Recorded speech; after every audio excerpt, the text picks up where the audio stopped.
2023 will be organized in December 2023, 4 to 9 December. These are the dates that you need to start pushing in your DC. 4 to 9 December 2023, ICASA will be hosted here in Harare. I don't know if I have to also explain to you that we have the 5 components of the continent here today. You'll notice that we have 70 participants here just to start drafting ICASA program. People come from UK, people come from US, people come from all over the world to visit for us here to just talk about how to strengthen the ICASA program. And thematic was developed this time around, especially the plenary topics of ICASA. You know, the plenary topic was addressed by the leadership committee and also by the scientific committee and also by the community committee. Thematics has been addressed carefully, and we continue the discussion online, and we are expecting to host the next meeting. The next meeting will be in March, ending of March 2023. Thank you so much. Thank you very much, Luke, for those very important additions, which really the media must take on board in terms of making clear where we are going as ICASA. But at this juncture, before, do you want to say anything, Dr. Silla? Good afternoon. Moi, juste te dire un mot, l'engagement des plus hautes autorités du Zimbabwe. Cet ICASA sera un modèle de la renaissance africaine. The Secretary General is saying that what he wants to emphasize is the commitment at the higher level of the government. You know, that this commitment is showing case that ICASA is a platform where really we have to address our issue if you want to end it by 2030. Et soyez fiers de vos autorités, de votre pays, et soyez le porte-drapeau de ICASA 2023. He said that here we need to be proud of the government. And you as a journalist, you need to be proud because hosting this kind of conference is not easy. And having the government commitment is something that we need to command. And the also issue that he's talking about is that the landscape of HIV will be changed here during ICASA 2023. That is important that you should start working towards that, to know that the landscape, the trend that HIV have so far that we have seen will be changed here during this conference. You know, let me also inform you that at ICASA 2015, that was organized in Zimbabwe in 2015, you know, we have Harare Declaration. And that Harare Declaration helped us really to change the landscape of the response of HIV in Africa. I think that you should go to our website. You will see www.southafrica.org. You will see the Harare Declaration.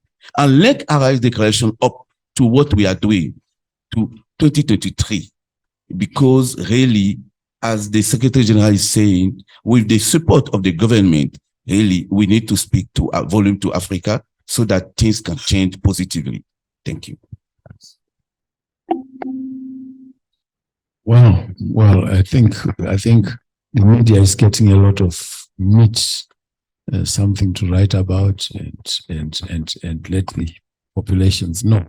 But at this juncture, I'll ask Honorable Deputy Minister, Dr. Mangwiro, to say a few words. Thank you, Dr. Parenyatwa. Thank you, Secretary General. Thank you, the main man. Yes, I must say this meeting has been a resounding success. We have been here throughout and we participated as a country. Representation and participation has always been even up to the highest level, including the signing of the MOU, which was witnessed by the Vice President with Minister of Health and Child Care and His Excellency himself, Dr. Edi Mnangagwa. to the OMAU to say ICASA will be held here in Zimbabwe. As a government, the commitment that was given, or which is given, is that the government will support the event to the hilt, meaning we will support financially, in kind, and whatever else is required for us to do as government, we are going to do it and support this fully. And we are to thank the organizers and Dr. Parenyatwa to say no. The ICASA is going to make sure that things about HIV and AIDS in Africa are being handled by Africans in an African manner, African way. And this is going to be the starting of many other operations that might shoot off from this, so that we know as Africans we can do things for ourselves on our own and be successful. So as government, we'd really want to give you a pat on the back, guys. You have done well. We wish you well. And the first meeting, I was quite impressed, and we are going to keep moving with you and keep us informed, and we will be walking along with you. I want to thank you. He's a man of few words, but hard-hitting words. Madeline, over to you. Thank you, Mr. President. Tim, you've heard from our panelists. I'm sure you may need to ask some questions to clarify your story. The story must be the story. Yes, who'll be the first? Okay. Thank you so much for the updates and the information. Just to clarify, the upwards of 10,000 to 12,000 expected delegates, will they all be physically attending, or some of them will be attending virtually? Then let's also hear in terms of the venue. I heard is it SG, right? Saying Harare. Will it be hosted in Harare, or it will be hosted in Victoria Falls, just for clarity, so that we start pushing the correct information? Yes, in terms of participation, yes, the participation, yes, we are shooting from 10 to 12,000 delegates. This was when I was explaining to USA in 2019, we hosted ICASA in Rwanda. The attendance was 8,500 delegates. And for 2019, physically. Since 2019, we could not host ICASA physically. The next ICASA was virtual. And this is a ICASA 2023 that will be physical, but hybrid meeting.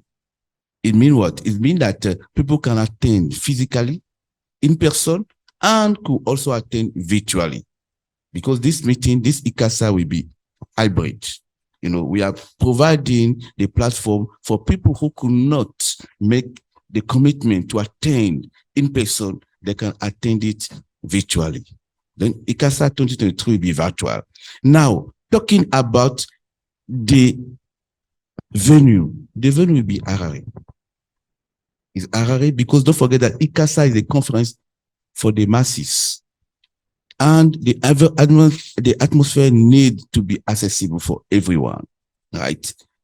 And saying that we are planning in Harare, especially at the Rambo Hotel Harare, they have the facility of more than 5,000 seating, and they have a lot of facility for breakaway room.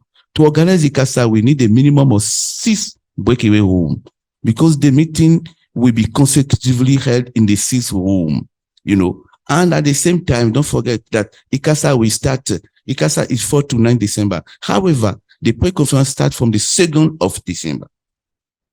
We have pre-conference 2nd, 3rd of December, and then we have the open ceremony at the eve of the event, which will be the 4th in evening. Thank you so much. Well, that's clear. someone? Okay. Okay, thank you. Dr. Paringato, during the meeting, you said that you would want ICASA to go beyond focusing on HIV and look at other diseases like cancer and COVID-19. So I just wanted you to help me understand how that can be done. Well, thank you very much. That's a very, very important question. You see, the original draft for SAR and ICASA was to look at HIV and AIDS and TB and malaria. Now, that was then, as far back as 1986. Things have changed. As you know, HIV impacts on many other diseases. You can actually talk about mental health because of HIV. Cancers, you know, cancers are, if you are HIV, you are more prone to getting cancers, cancer of Kaposi, sarcoma, and various other cancers. We are also aware that because of HIV, you can actually have high blood pressure, not because directly of HIV, but because of your thoughts, because of the stress.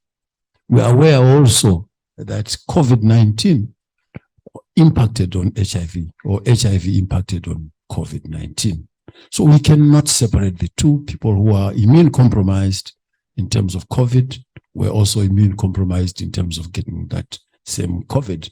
So what we've done is to move away from that silo of that just HIV and STIs to being able to be more holistic and look at current pandemics, future pandemics, and look at how we can ameliorate all that under ICASA. So that's why we've expanded it.